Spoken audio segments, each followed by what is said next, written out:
Summer 1939.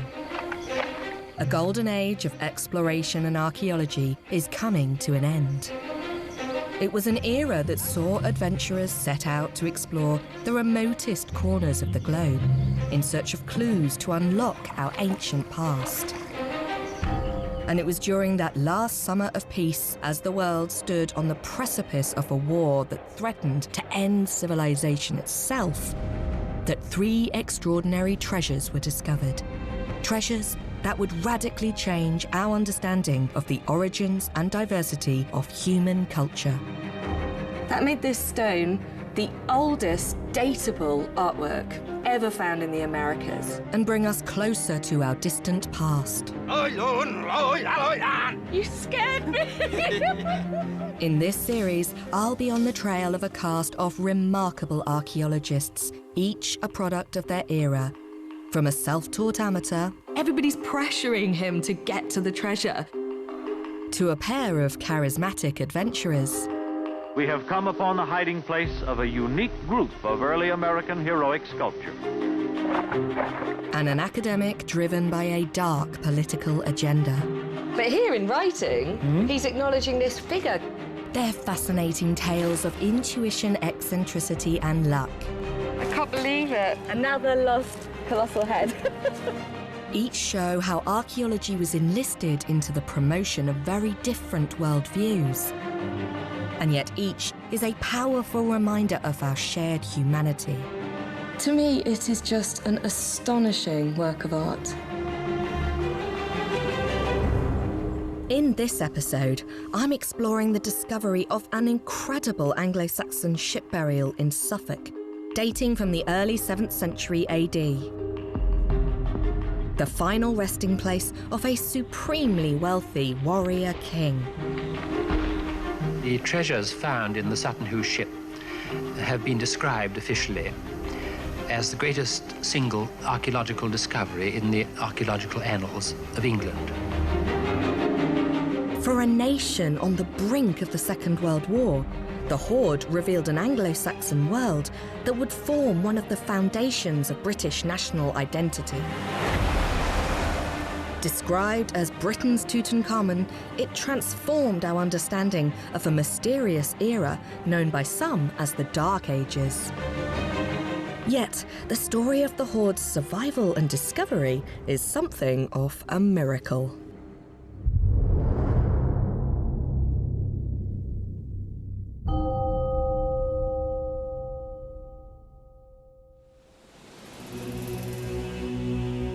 Back in the 1930s, a belief in spiritualism was all the rage amongst the British upper classes. So it's fitting that the modern-day story of Sátton Hù begins with a ghostly vision.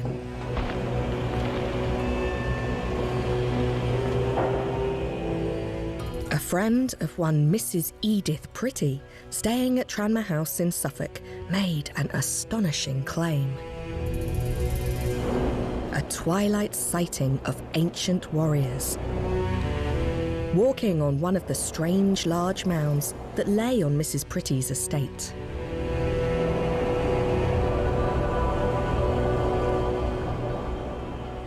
Mrs. Edith Pretty was a wealthy widow and a keen spiritualist who believed that the dead could communicate with the living. So rather than dismiss her friend's vision as hokum, she determined instead to have the mounds excavated. And this decision would result in the single greatest archaeological discovery ever made in England, the Sátton Hù hoard.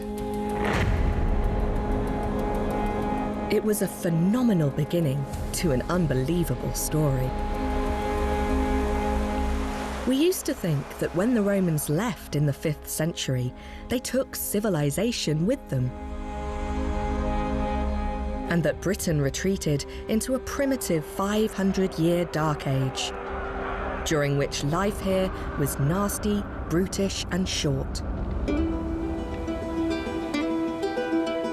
But in 1939, the discovery of the Sátton Hù hoard changed everything. This This exquisite helmet is today perhaps the most iconic artefact to have emerged from the Sátton Hù burial site. It's known and revered throughout the world for its artistic wizardry, its complex symbolism, and its opulent, sophisticated projection of power. All qualities that were believed to be largely absent during the so-called Dark Ages. Before the Sátton Hù treasures emerged, we had no idea that pagan, illiterate, early Anglo-Saxon society was capable of such wonders. It took many years of research for high-quality replicas like this one to give us a true sense of what the original would have looked like some 1,400 years ago. This remarkable helmet and the hoard it was found within have revolutionised our understanding of the Anglo-Saxon era. And its discovery on the eve of the Second World War was perfect timing.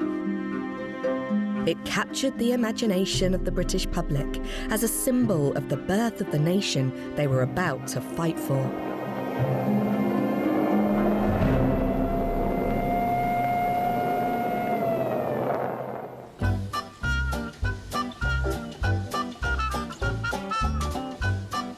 The spectacular Sátton Hù artefacts played a major role in my decision to become an Anglo-Saxon art historian. But I've always wanted to explore the miraculous story of their original discovery. So I've come to the Sátton Hù estate, once owned by Mrs. Edith Pretty, where it all began. Occupying high ground overlooking the River Deben in Suffolk, East Anglia, it features around 18 man-made earthen mounds of various sizes.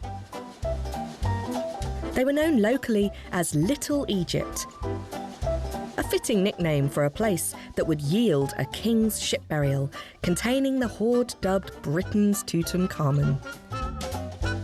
To find out more about the enigmatic lady who instigated excavations here in the late 1930s, I'm meeting National Trust expert Laura Howarth.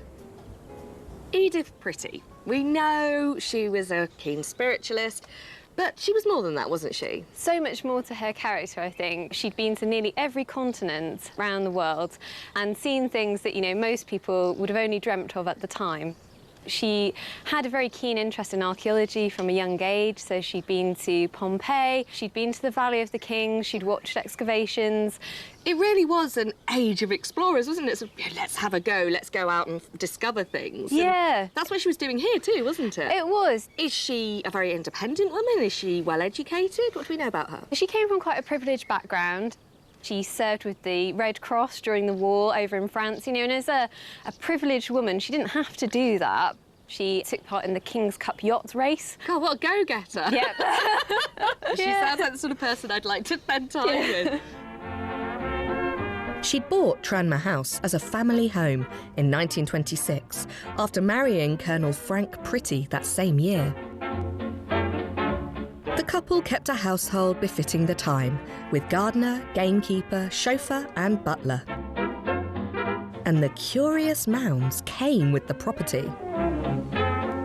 But when the Colonel died suddenly in 1934, leaving her alone with their young son Robert, the idea of focusing her previous passion for adventure on the mysterious mounds in her back garden might have been an appealing way to take her mind off her loss.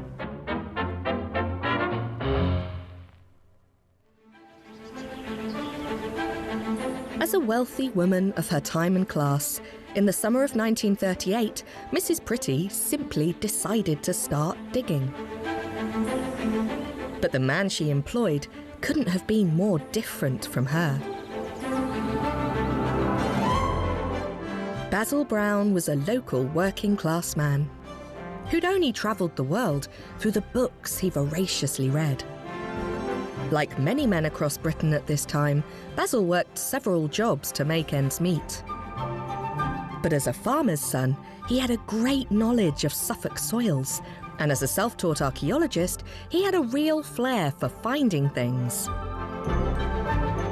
And it was these skills that Mrs. Pretty was relying on when she hired him. Mrs. Pretty was to pay Basil 30 shillings a week for his services and arranged accommodation on the upstairs floor of her chauffeur's cottage. "I am leaving nothing to chance," he wrote as work began, because often the small things count. Most burial mounds in Britain date from before the Anglo-Saxon era to the Bronze Age around 3,000 years ago, and have almost always been robbed. But Basil was not the sort to assume anything.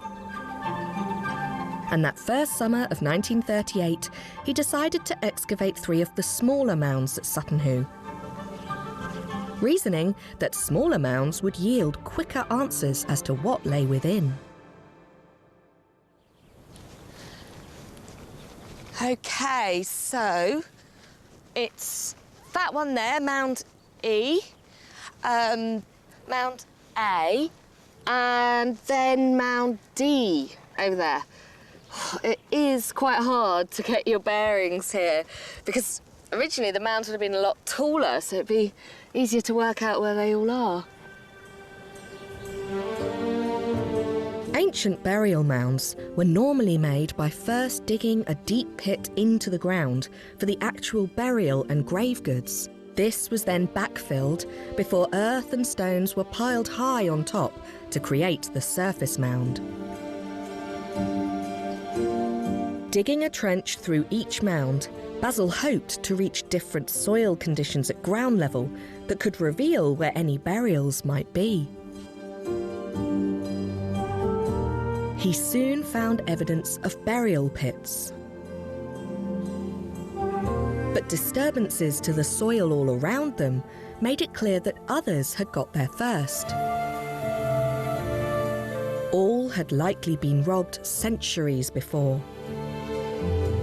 Yet there was one crucial clue that proved these mounds in Mrs. Pretty's garden were something far rarer than Bronze Age burials. And we came across a heap of clinch nails from a ship. These are usually associated with Scandinavian boats. And when we got down, there was a boat-shaped grave, and some rivets were in position in the side. So it showed definitely that there was a boat.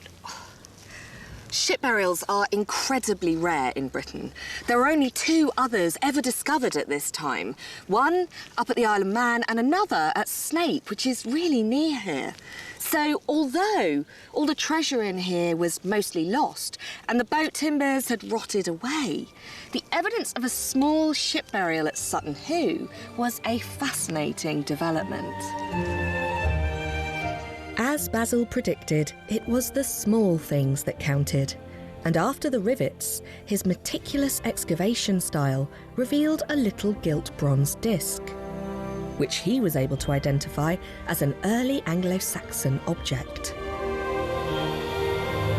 This too was remarkable because nearly every other ship burial known of at this time was Viking.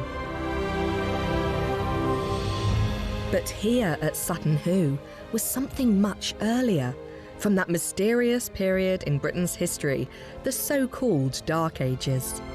It was more than enough to persuade Mrs. Pretty to extend excavations into the following summer of 1939. The question now was whether or not any of the mounds had survived without being robbed.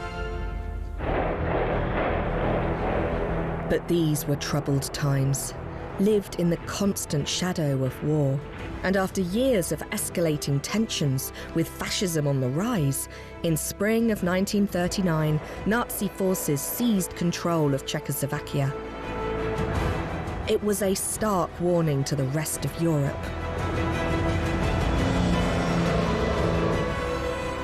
Most Britons now believed war was all but inevitable.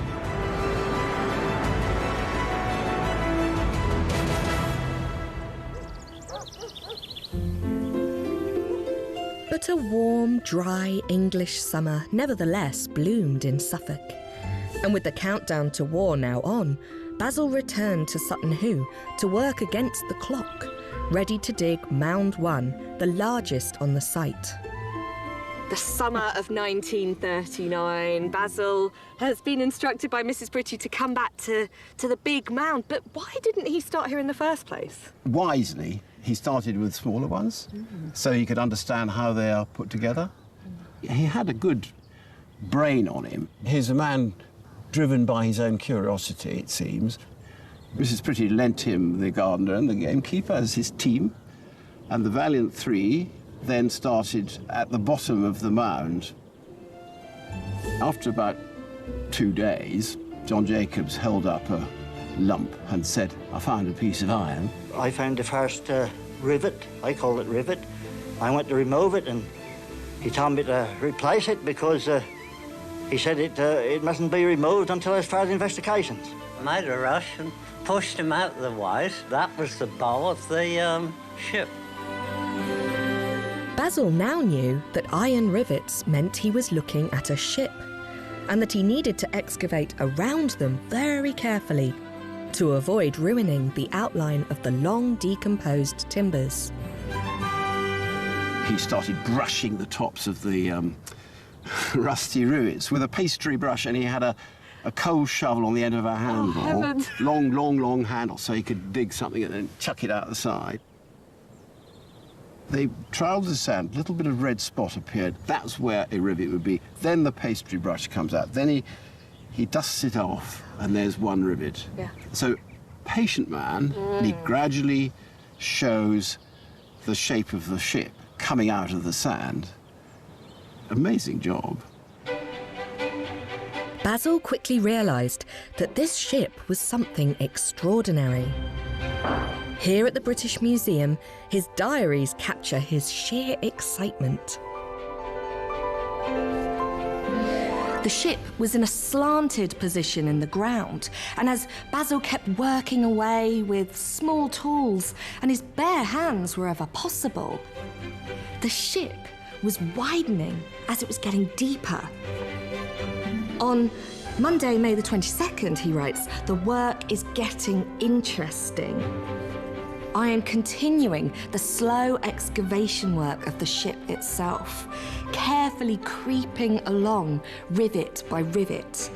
It is now evident, however, that we are up against a far larger thing than anyone suspected." And on Friday, 2nd of June, he declares, "Certainly now we have beaten the record for ships found in burial mounds in the British Isles. And one might put either Snape or the Isle of Man ships inside this easily. The stakes are clearly getting higher." And by the end of June, with Basil working from 5 a.m. until late every day, thousands of iron rivets revealed a ship the size of which had never been seen before in Britain. 27 metres long and around 5 metres wide. A ship of this size, he mused, must have been that of a king or a person of very great importance, and it is the find of a lifetime. But in a heart-stopping moment, Basil found evidence of medieval grave robbers, a deep pit with broken pottery at the bottom.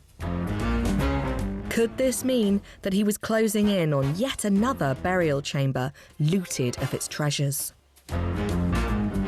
So these robbers dug in the centre of the mound, because that's where the juicy bit should be. Right. But by that time, the end of the mound had been ploughed away, mainly by medieval farmers. So, by sheer luck, when the would-be robbers dug down from what they believed was the central point, they just missed the burial chamber. How much longer had the robbers to have kept digging to have found what was in Mound 1? Well, we can follow Basil. He found a pit, and at the bottom was a gin bottle. It's a Bellarmine flask, and that was within a few feet of the chamber. But I love this idea Yeah. that if those trench robbers hadn't have stopped for a gin, they might have got the treasures. Yeah. It was a miraculous twist of fate that had safeguarded the burial chamber right up until the summer of 1939. And the prospect of untouched treasures in a ship of such unprecedented size saw excitement reach fever pitch. Mrs. Pretty often came to watch over the excavations, anxious to discover what the chamber might hold. There's some great insights into Basil the man in his diaries. There's a line here: everyone will have to wait a few days longer before they know what the ship contains. You get a real sense that everybody's pressuring him to get to the treasure, but he needs to progress in a meticulous way. And thank God he did take his time. But before Basil could begin excavating the chamber, a very different personality visited the dig. Charles Phillips was a renowned and well-connected archaeologist from Cambridge University. Perhaps unsurprisingly, the powers that be now declared such an important find needed professional leadership. And Charles Phillips was considered the best man in Britain for the job. Loyal and determined as ever, Mrs. Pretty insisted Basil continue as Phillips's right-hand man.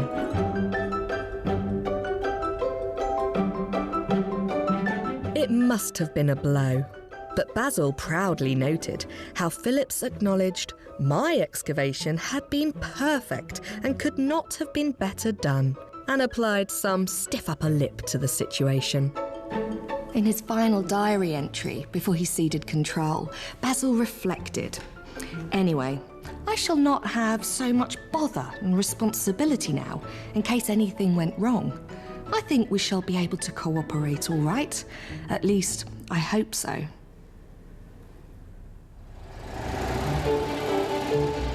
Charles Phillips now assembled a crack team of young archaeological talent who lodged at the Bull Inn close to the estate.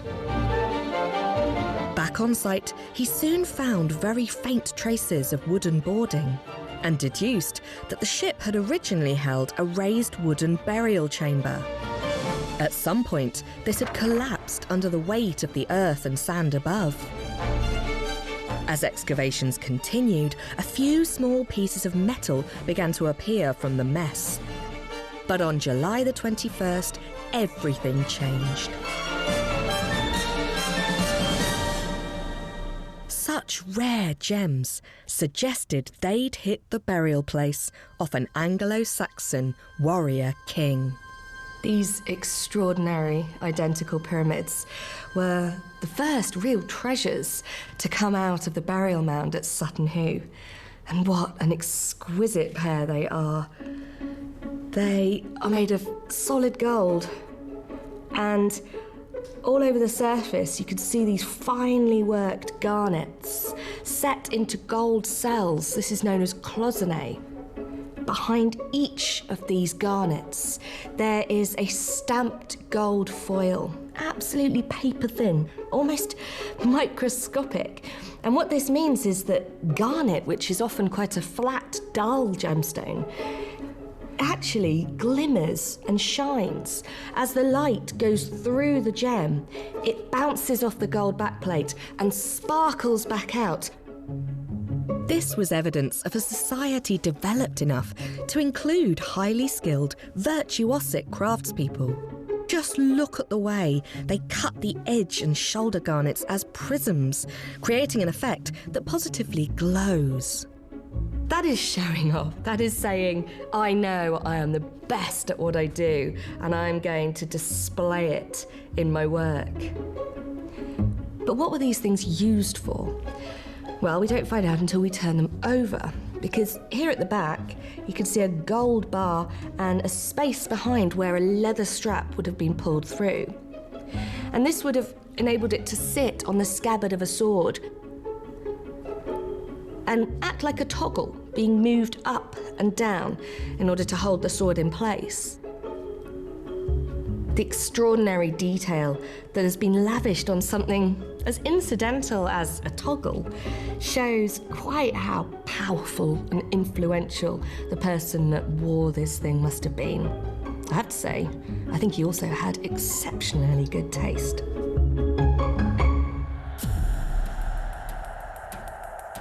While the king's body had rotted away, the team were astounded as treasures of unimaginable quality emerged thick and fast.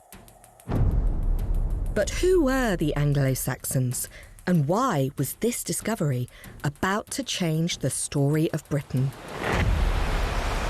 When Roman Britain collapsed in the early 5th century, pagan Germanic tribes from northern Europe, known to the Romans as barbarians, began crossing the North Sea and settling in south and eastern England. In time, these Angles, Saxons and Jutes came together and provided the basis of the English language, even giving us the very name, England. And East Anglia was one of the first regions settled. But until the discoveries at Sutton Hoo, the early Anglo-Saxons had been dismissed as primitive, uncivilized, muddy hut dwellers. These treasures painted an entirely different picture.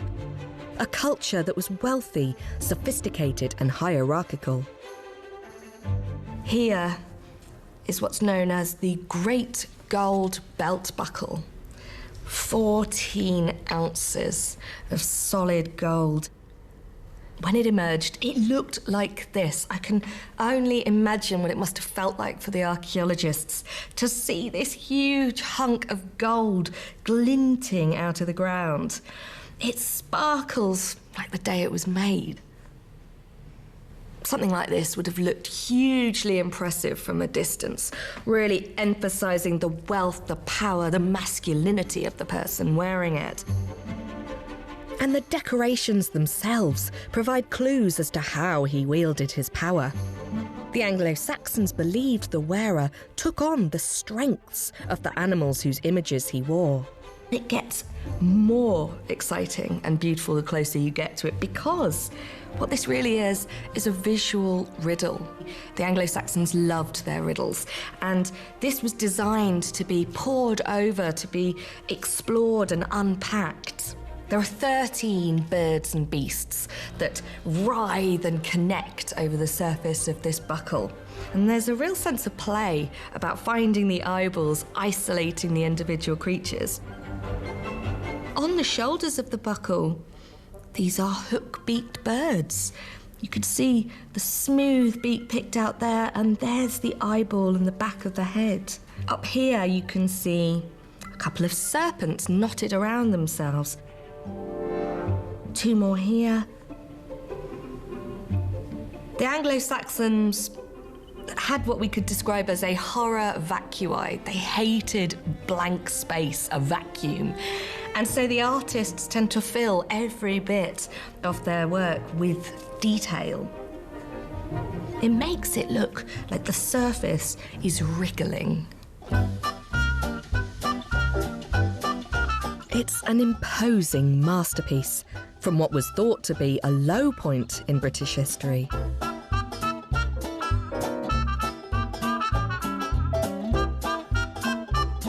The very same day that the buckle emerged, other finds included a gold and garnet purse frame with 37 gold coins, each one from a different region of Francia in modern-day France. They suggested strong continental connections and would later help date the burial to the early 7th century. Everyone, including Basil, were dazzled by what was unfolding before their eyes. I must admit that I never expected to see so much gold in any dig in this country. Needless to say, I did not go home that afternoon. I'm not surprised. He wanted to stick around and see what was happening. Just the next day, on July the 22nd, 1939, the team at Sutton Hoo also unearthed a pair of spectacular shoulder clasps. The clasps revealed a surprising Roman influence on these Anglo-Saxons. This sort of jewellery was very common for hundreds of years across Northern Europe, but this is the finest example of it anywhere. They're supposed to emulate the shoulder clasps worn by generals of the Roman army. They would have been sewn on to a garment, and the pin could be pulled out so the garment could be removed. Modern-day jewellers struggle to understand how this could be made. But the clasps also helped change our understanding of Anglo-Saxon trading networks. These garnets would have been imported from as far afield as modern-day India or Pakistan, and the gold too would have had to have been sourced. What we get here is an indication that England at this period was connected not just with Europe, but with the wider world. Nothing like this had ever been found before, and it really shows how important Sátton Hù is for understanding the story of England.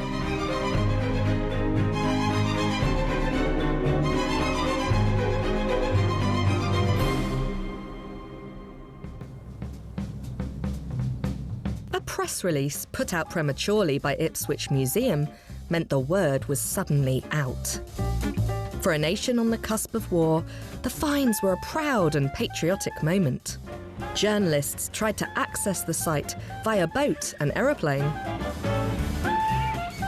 But this was still mid-excavation, so 2 policemen were stationed at the dig 24/7. The system for safekeeping the excavated treasures, however, was a little less formal. Basil's given the honour of carrying some of the treasures up to the house, so you can imagine this procession coming up. Probably the gamekeeper with his shotgun is one of the stories, just for an added layer of protection. Mow them down! Yeah.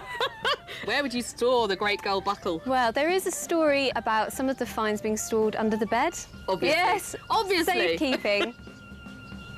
So what was the daily reality for Mrs. Pretty? They were kind of ransacking her house for lots of equipment, finding whatever they could. So bellows, chimney bellows we use there, an old Chianti bottle to wash some of the finds. You know, it was very much, what can we get our hands on that will help the excavation? There is a sort of beautifully prosaic nature to all of this. You make do and men, use the bellows. Once things started to come out of the ground, she was there, she was seeing it happen. She was. We've got some lovely photos of her in her Lloyd loom chair with her friends, you know, observing the dig with some binoculars. She was going to host a sherry party as well, so that people could come and look at the ship. It's all very of its time. It's an English garden party. Come and look at my excavation. Maybe the Sátton Hù discovery was a kind of a moment of hope for people in what would have been quite a bleak, uncertain summer. It is that juxtaposition between what's happening in Europe and then this wonderful discovery that's happened, you know, Britain's very own Tutankhamun Valley of the Kings.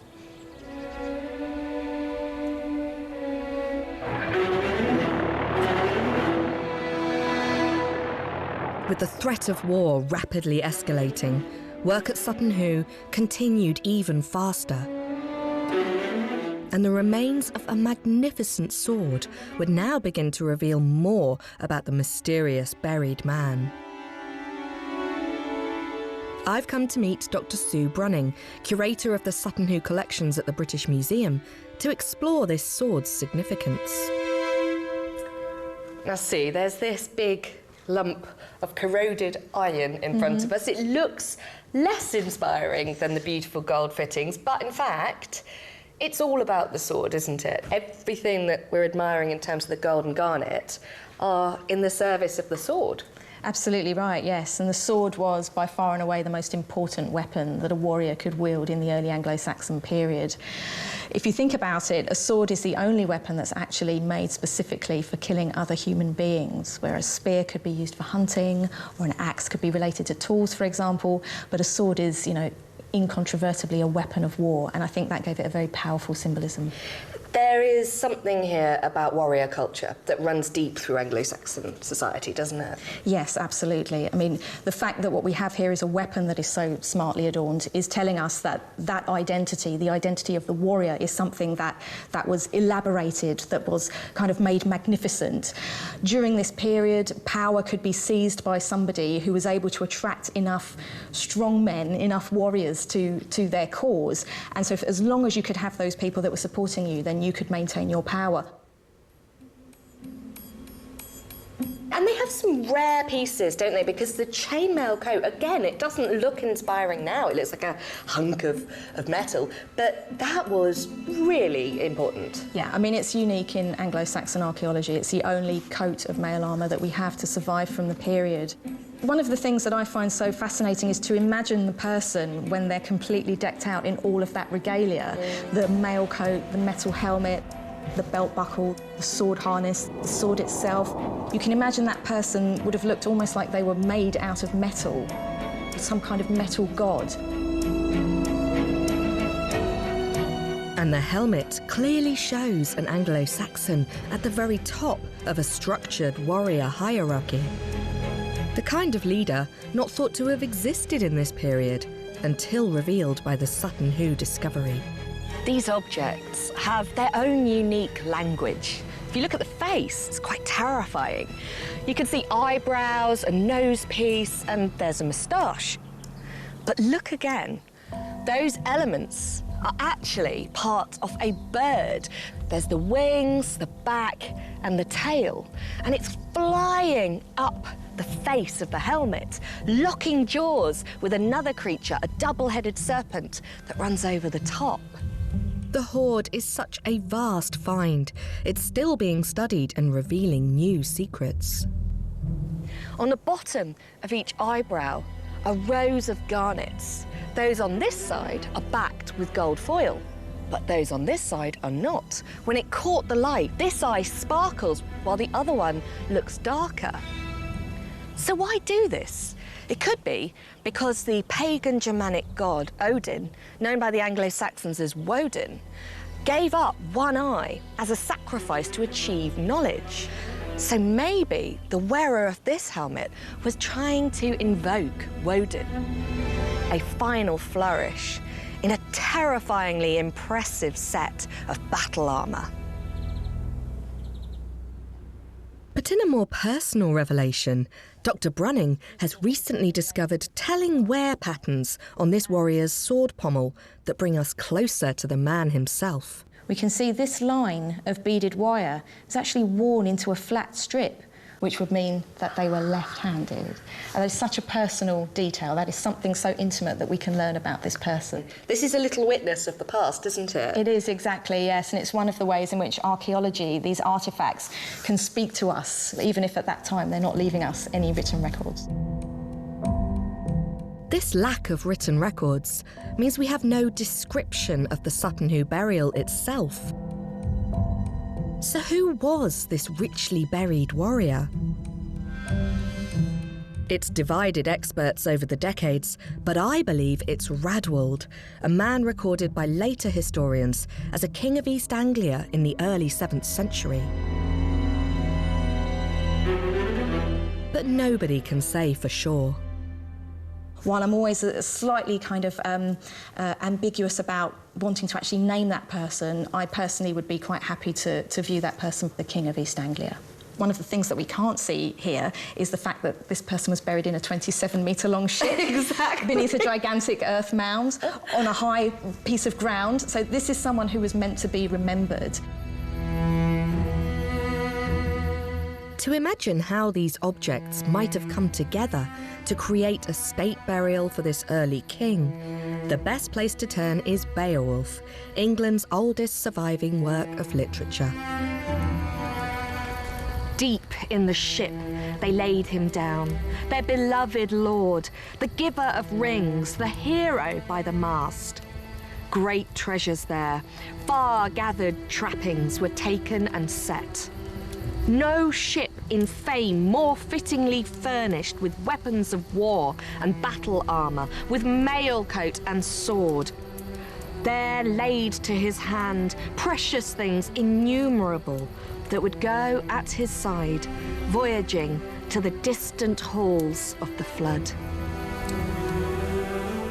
The great Anglo-Saxon epic Beowulf describes the burial of a Scandinavian king, but until the discovery of the hoard, it was believed to be a fantasy epic, with nothing so sophisticated existing on this side of the North Sea.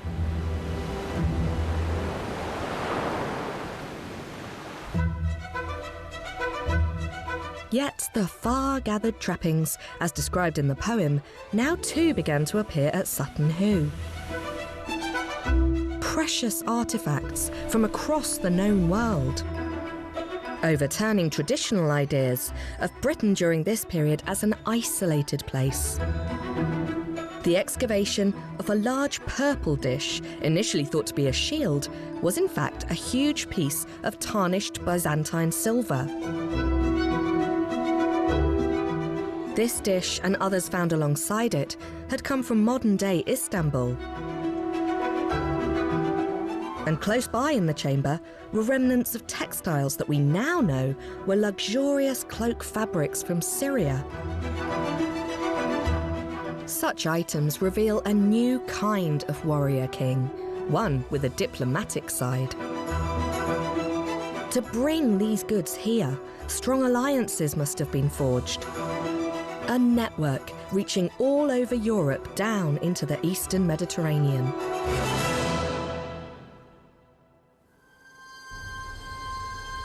This European network also brought them into contact with the so-called civilized Christian world. And it was under Anglo-Saxon rulers that these now English kingdoms eventually turned to Christianity.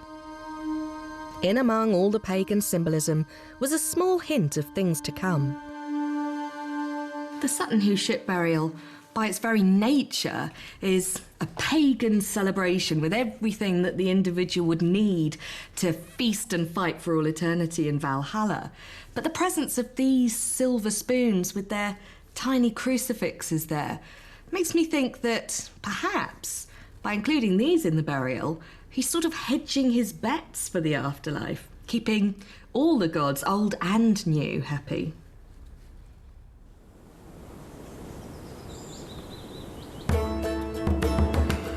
Despite some Christian elements, the finds showed an Anglo-Saxon world still overwhelmingly pagan. The hoard is a collection of treasures designed to equip a king for the afterlife, but they also reveal how his great hall, a kind of early royal court, functioned. A huge feasting cauldron with an enormous chain. Drinking horns that could hold up to 4 pints of ale or mead. And musical instruments, all building a vivid picture of the wider culture this king inhabited. The Sátton Hù hoard illuminated a huge gap in British history, a period in the late 6th and early 7th century where what were previously disparate tribes were now consolidated in 7 powerful Anglo-Saxon kingdoms. And great halls, like this one outlined in a field in Oxfordshire, once played a key role in this process. Here, feasting took centre stage. It was first discovered by Professor Helena Hamerow of Oxford University. This is an exciting site to be in. Why is it so significant, Helena? Well, we're on the site of an Anglo-Saxon Great Hall, the largest we know to date, and it dates to the age of Sátton Hù. These flames are sort of showing the outline, aren't they? Yep. But what is the actual scale of the Great Hall here? So this is a little over 30 metres long, nearly 11 metres wide. Huge. It's enormous. You could get a lot of people in here for a party. Absolutely, yeah. And how high is it? Well, of course, it's almost impossible to reconstruct roofs and so on. There's nothing left of the timber, but we do have a really important find from the Sátton Hù ship burial, in fact, that gives us a really good indication. And that is the suspension chain that was used to suspend the great bronze cauldron over a fire. And that chain is about 3.5 metres long. It would have hung from a crossbeam over a fire So probably the crossbeam would have been maybe 5 meters above the floor. Yeah. So these are enormous buildings. Sutton Hoo, we have weapons, we have this idea of a warrior elite with a ruler. Yeah. What would that relationship have been like in a space like the Great Hall?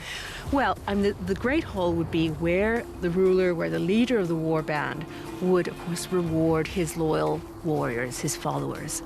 And he would reward them really in essentially 2 ways.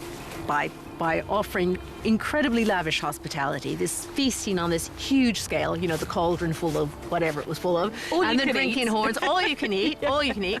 And also through the giving of gifts, the public giving of gifts in this extraordinary setting.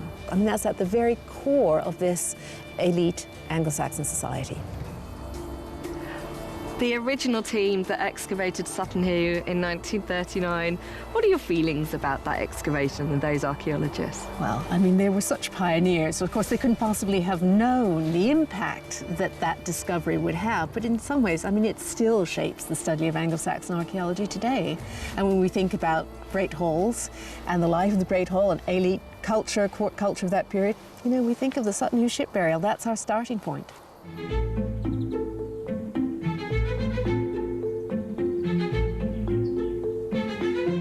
But even by late July 1939, with the countdown to war well and truly on, the archaeological pioneers at Sutton Hoo were still having to apply a make do and mend approach.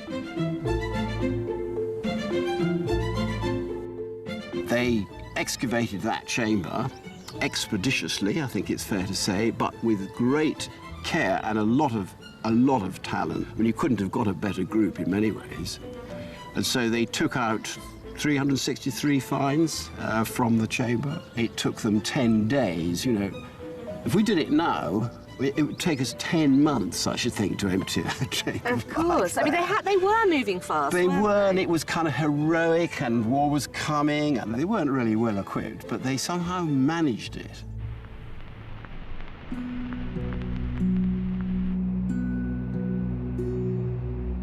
As work continued exploring the outer limits of the ship, attention turned to the fate of this extraordinary hoard, now being referred to as the £1 million grave. Because the finds contained gold and silver, they were subject to the law of treasure trove, essentially an inquest to see if the treasures were deliberately buried with a view to recovering them later on. If so, they would have been the property of the state. But because the Sutton Hoo treasures were part of a ship burial meant to stay in the ground, the jury decided that all of them belonged to the landowner. This was extraordinary. It would have made Mrs. Pretty unimaginably rich, as they were worth the equivalent of millions and millions of pounds today. But just a few days later, in an extraordinary act of generosity, Mrs. Pretty announced her intention to bequeath all of the finds to the nation. She was sent an elegant receipt of goods from the British Museum, listing everything they were now responsible for that had come out of the ground at Sutton Hoo. And another, more personal letter from Basil Brown's wife. I thank you from the bottom of my heart for your great kindness in giving my dear husband this work to do. I know how delighted he is, and it is the work he loves. But on the 23rd of August 1939, just hours after the donation was announced, the British Museum immediately began preparing the finds to go straight back underground. Alerted that war was now imminent, with aerial attacks on London expected any time, the British Museum was urgently evacuating its collections to the disused Aldwych tube station. The Sutton Hoo collection came along this platform and was placed in the tunnel down at the end. This was 10 times deeper than it had previously been buried for 1,300 years. And it wasn't alone. There was a huge array of Roman, Syrian and Greek sculpture, even the Elgin marbles, all huddled together in crates down here to avoid the devastation that was to come above ground. The tunnel was sealed up and a 24-hour guard placed by this door. During the horrors of the Blitz, Londoners too sought shelter on these same platforms. At a time when their own future was incredibly uncertain, they slept just meters away from some of the finest relics of other long-gone civilizations.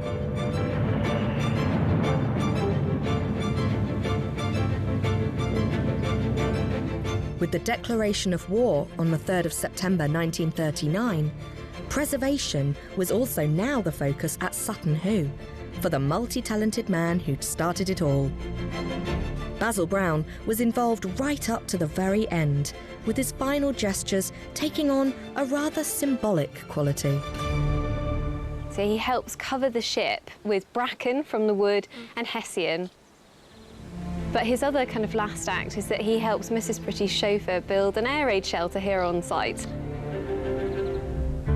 He wanted to help not only protect the ship, but also the people that lived here on site during the war.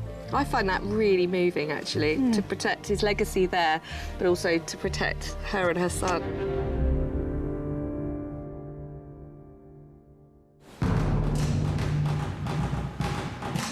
In fact, had they not excavated when they did, there might have been no legacy to protect at all. Having lain undisturbed through 1,300 years of history, dodging medieval grave robbers, the treasures were saved just in the nick of time. With the country now at war, the Sátton Hù burial mounds were briefly called into service as a tank training ground. So the hoard narrowly missed obliteration under the weight of 20-ton tanks.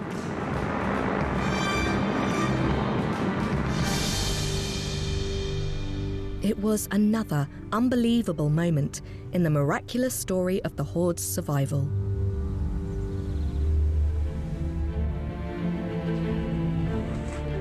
As for Mrs. Edith Pretty, in 1940, Prime Minister Winston Churchill wrote offering a CBE for her tremendous donation of the Sátton Hù treasures, an honour she mysteriously declined. She actually turned down Churchill during the war. That gives you a real sense of what sort of a woman she was, I think. Perhaps she'd simply had enough of the spotlight. But Edith Pretty's story had one last tragic twist. It's a real shame because Edith passes away in 1942, so these treasures have been buried underground for 1,300 years. They briefly resurface, and she never gets to see them put on display.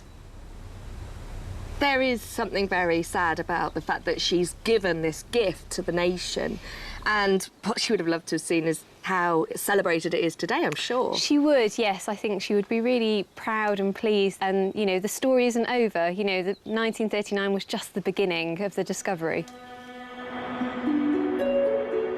When war in Europe finally ended in May 1945, and the treasures were retrieved from Aldwych Station, experts then faced a huge challenge, piecing together the many fragmented parts of the hoard. It was a decades-long process, and to this day, we're still unravelling the meaning of these remarkable discoveries. But what is beyond all doubt is that the Sátton Hù hoard, one of the richest burials ever found in Northern Europe, captures a critical moment not just in the story of England, but of Britain and the early 7th century world. It offers a unique window into a time when mighty Anglo-Saxon kings were building their kingdoms, an era that culminated just a few centuries later in the emergence of something resembling a nation. It still amazes me that the Sutton Hoo ship burial was discovered at all, because there was just so much luck to the process. The idea that the chamber had never been robbed, and that on the eve of the most destructive war the world has known, Basil Brown and his team of excavators here broke through the earth and brought to light this set of golden, glorious objects that would transform our understanding of the early medieval period. No longer seen as a dark age where life was nasty, brutish, short. This showed a world connected with Europe, with strong diplomatic links, and a ruler who wasn't just a military hero, but was able to control a kingdom. This was page one of England's history. And everything that would come to define England, its language, its geography, its identity, that all began here at Sutton Hoo.